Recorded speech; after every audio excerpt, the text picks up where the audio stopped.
Praise the lord. దేవునికి మహిమ కలుగును గాక. ప్రతిరోజు క్రమం తప్పక వాగ్దానాన్ని వీక్షిస్తున్న ప్రతి ఒక్కరికి యేసయ్య నామములో ప్రత్యేక వందనములు.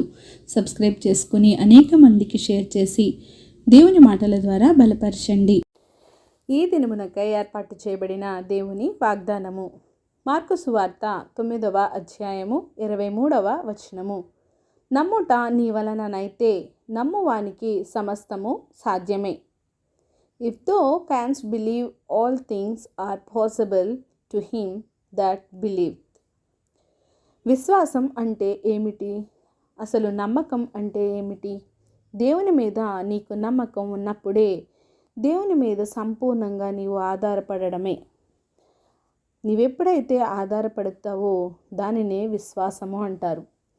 ఆదాము పాపం చేసినప్పుడు దేవునిపై ఆధారపడడం మాని తనపై తానే ఆధారపడడం ఆరంభించాడు. అదే అవిశ్వాసం. ఈ కారణం చేతనే దేవుడు విశ్వాసానికి అంతటి ఆధిక్యత, ప్రాధాన్యత ఇచ్చాడు.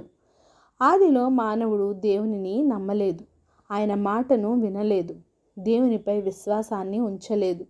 దేవుని మాటపై విలువ ఉంచకుండా అపవాది చెప్పిన మాటలు విని వాడు చెప్పినది నమ్మి దేవునికి విరుద్ధంగా వద్దు అన్న పనిని చేశారు.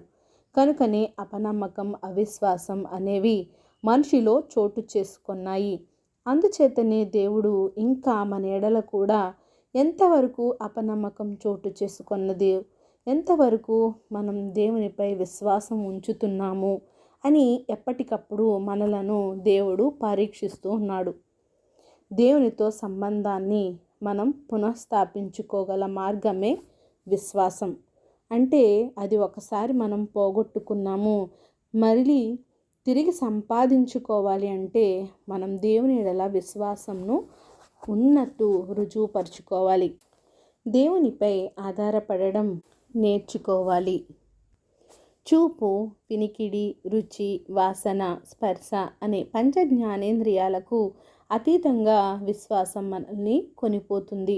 అసలు విశ్వాసం అంటే దేవుడు చెప్పిన దానికి విధేయతతో ప్రతిస్పందించటమే విశ్వాసం.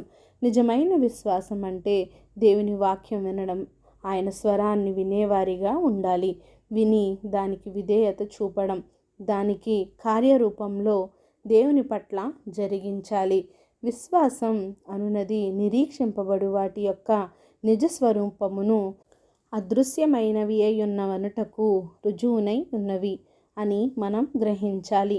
నీ మాటల్లో నిబ్బరం, గట్టి నమ్మిక కలిగి ఉండటమే.